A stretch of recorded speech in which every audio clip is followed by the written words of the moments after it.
11 এক্সামৰ খবৰ দিও 11 এক্সাম সোনকালে দিব অকনমান সোনকালে কৰিব নহলে তৰক সব এনে পাস কৰাই দিব ঠিক আছে থ্যাংক ইউ মামা 11 তো পৰীক্ষা না পাইলে তো 12 পাই যাবি হয় ঠিক আছে একাদশ মান শ্ৰেণীৰ তিনিখন পৰীক্ষাৰ যি প্ৰশ্ন কাকত ফাদিল হৈছিল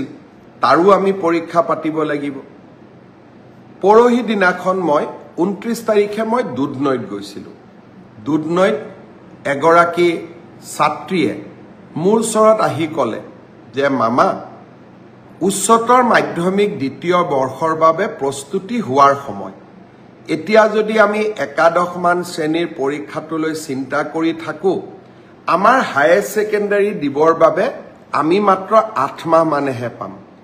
এই পৰীক্ষাটো নপতাকৈ থাকিব এই বছৰ নোৱাৰি নেকি মই ভাবো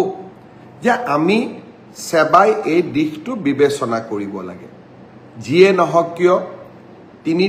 দুখন বা তিনিখন প্ৰশ্ন কাকত বাকি ৰৈ গৈছে আৰু পৰীক্ষাটো যদি এপ্ৰিলৰ শেষত বা মেত আমি অনুষ্ঠিত কৰো লৰা ছোৱালী বিলাকো টেনচনত থাকিব আৰু তেওঁলোকে দ্বাদশ মান শ্ৰেণীৰ বাবে নিজক প্ৰস্তুতিও কৰিব নোৱাৰিব মই ভাবো যে একাদশৰ পৰা দ্বাদশ শ্ৰেণীৰ পৰীক্ষাটো যিহেতু পাছ আৰু ফেল নাই সেইবাবে সেবাই এই বছৰ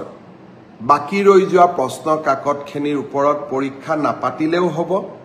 অহা বছৰ আমি একাদশ মান শ্ৰেণীৰ পৰীক্ষাটো কেনেকৈ কঠোৰভাৱে নিয়ন্ত্ৰিতভাৱে পাতিব পাৰো তাৰ বিষয়ে আমি আলোচনা কৰিম আৰু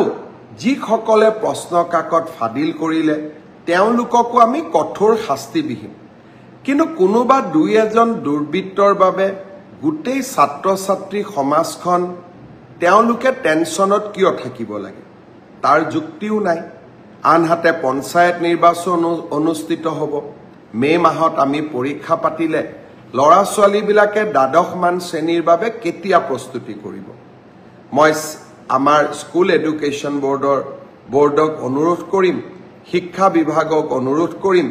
বিষয়টো যাতে আকৌ এবাৰ বিবেচনা কৰে ছাত্ৰ ছাত্ৰীসকলক টেনচনৰ পৰা আমি যাতে মুক্ত কৰি দিওঁ মই যেতিয়া এনেকৈ সভা সমিতিত যাওঁ হঠাতে লগ পোৱা